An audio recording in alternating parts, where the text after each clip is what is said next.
నమస్తే, welcome to our channel. నేను సిరి.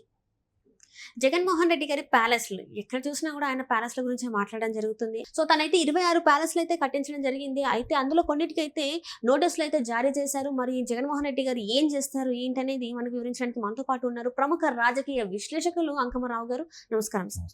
Sir, ఇక్కడ ఎక్కడ చూసినా జగన్మోహన్ రెడ్డి ప్యాలెస్ల గురించి అయితే చాలా చర్చనీయాంశం అవుతుంది.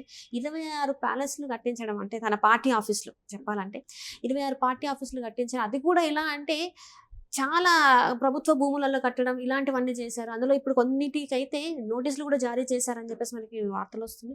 మరి ఏంటి నెక్స్ట్ ప్లాన్ ఏంటి? అసలు ఆయన ఏం చేయబోతున్నాడు? అసలు ఆయన ఇంకొకటి ఏంటంటే ఆయన ఇక్కడ లేడు, ఇప్పుడు బెంగళూరులో ఉన్నారు.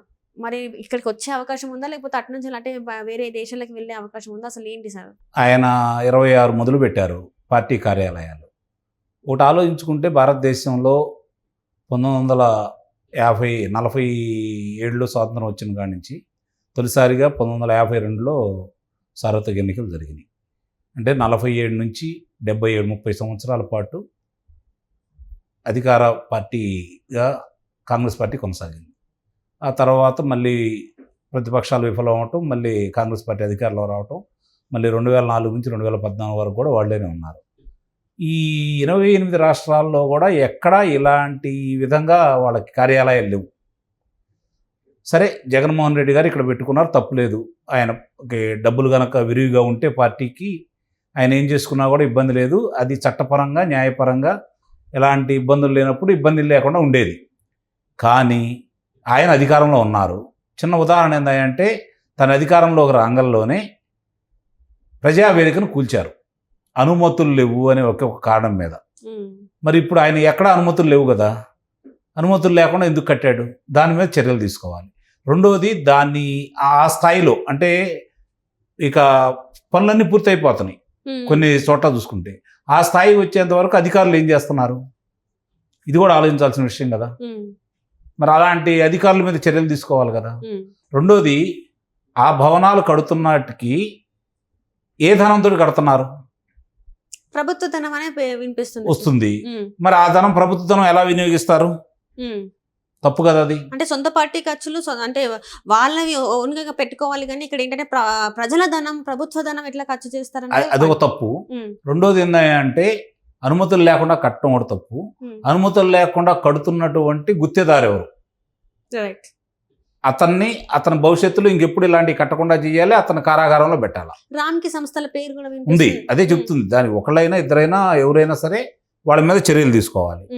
ఇక రెండోది, ప్రభుత్వానికి సంబంధించింది ముఖ్యంగా సీడ్ యాక్సెస్ రోడ్డుకి అడ్డం పెట్టడం కోసం ఒకటి చేశారు, దాన్ని కూల్చారు.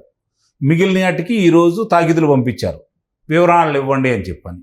ఆ వివరణలు వచ్చిన తర్వాత అసలు ఏం జరిగింది ఏంటి విచారణలోకి వచ్చిన తర్వాత ఇవన్నీ బయటికి తీసుకురావాలి.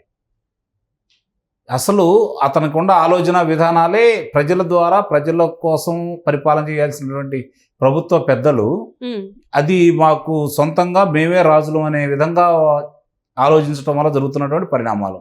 రుషికొండ ప్యాలెస్ కట్టాడు, అక్కడ ఆయన ఏది కట్టుకున్నా కూడా ఒక పెద్ద రాజప్రసాదాలే కడుతున్నాడు.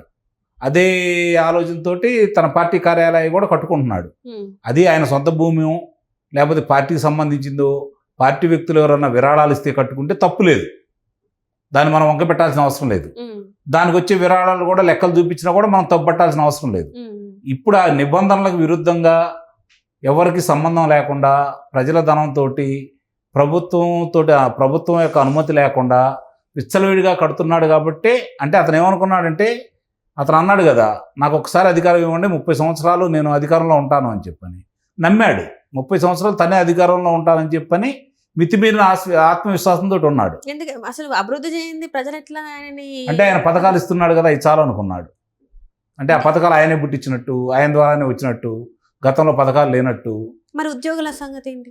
అవసరమే ఉంది, గంజాయికి అలవాటు చేస్తున్నాడు కదా, యువతని నిర్వీర్యం చేసేస్తున్నాడు. ఉద్యోగం లేకుండా మత్తూరులో బానిసలు అయ్యారనుకోండి, ఇక వాళ్ళు ఏం అడగరు కదా, రోజు వాళ్ళకి గంజాయి అంత చేస్తే సరిపోయింది. కాబట్టి సంక్షేమ పథకాలు ఇటు గంజాయి ఇవి రెండు ఇచ్చేస్తే ఏపీ ప్రభుత్వం అంటే ఏపీ రాష్ట్రం బాగుంటుందని నమ్మారా? నిస్సందేహంగా అదే కదా వాళ్ళు చేసింది. ఇంక అంతకంటే ఏముంటుంది? ఈ అభివృద్ధి వద్దు, స్కూల్లో వద్దు, పిల్లల భవిష్యత్తు వద్దు, ఇలా ఏది అవసరం లేదు. ఏది చేసినా అతనికి డబ్బులు మిగిలితే చేస్తాడు.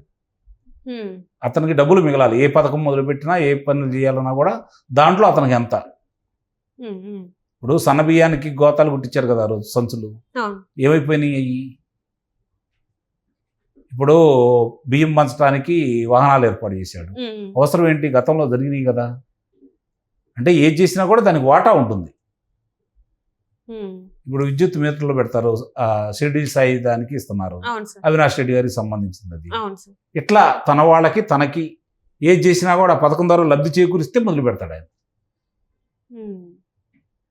అంటే ఇక్కడ చూస్తున్నట్టయితే సార్, తన ఎంతసేపు తన కోసమే తన సెల్ఫిష్నెస్గా ఆలోచించడమే తప్ప ప్రజలు మరి ఇంత ఓటు బ్యాంకుని ఇచ్చారు, 151 సీట్లను ఇచ్చారు, వాళ్ళకి ఎంతో కొంత సరే ఆయన దోచుకొనివ్వండి, ఎంతో కొంత రోడ్లు అంటే వాళ్ళకి ఏ అవసరాలు ఉన్నాయో నిత్యావసరాలే కావచ్చు, పెట్రోల్ బిల్లు చూసుకుంటే ఆ ఏపీలోనే అత్యధిక రేట్లు, కరెంటు బిల్లులు ఇన్నిసార్లు పెంచారు. ఇవన్నీ మరి ప్రజలలో నాకు ఒక నెగిటివిటీ వస్తుందని ఎందుకు ఆలోచించలేకపోయారు? ఇప్పుడు ఆయన కుటుంబ చరిత్ర ప్రజలకు తెలుసు, ఆయన చరిత్ర ప్రజలకు తెలుసు. అయినా 2014లో 2012లో ఆ రోజు కాంగ్రెస్ పార్టీని కాదని అతను సభ్యులను గెలిపించారు.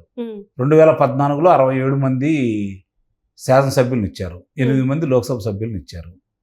తర్వాత 2019లో 151 మంది శాసనసభ్యులను ఇచ్చారు, 22 మంది లోక్సభ సభ్యులను ఇచ్చారు.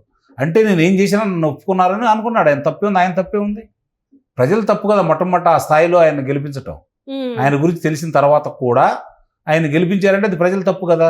అంటే అప్పుడు పాదయాత్రలు చేసి ప్రజల మధ్యలో ఉండేసరికి ప్రజలందరూ ఆయన గుడ్డిగా నమ్మేశారు సార్. అదే అమ్మా, అసలు ముందు ఆయన చరిత్ర ఆయన విషయాలన్నీ తెలిసిన తర్వాత. రాజన్న కొడుకు కాబట్టి రాజన్న ఏం చేశాడు ఈ రాష్ట్రానికి?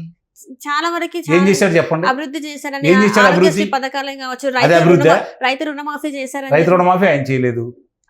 ఆయన చేయలేదు. రైతులకు ఆ రుణమాఫీ అక్కర్లేదు, 5,000 రూపాయలు ఇస్తే చాలని అప్పుడు ప్రధానమంత్రి గారికి ఉత్తరం రాశాడు ఆయన. వాళ్ళు ఇచ్చారు కాబట్టి అది నా గంత అని చెప్పుకున్నాడు ఆయన.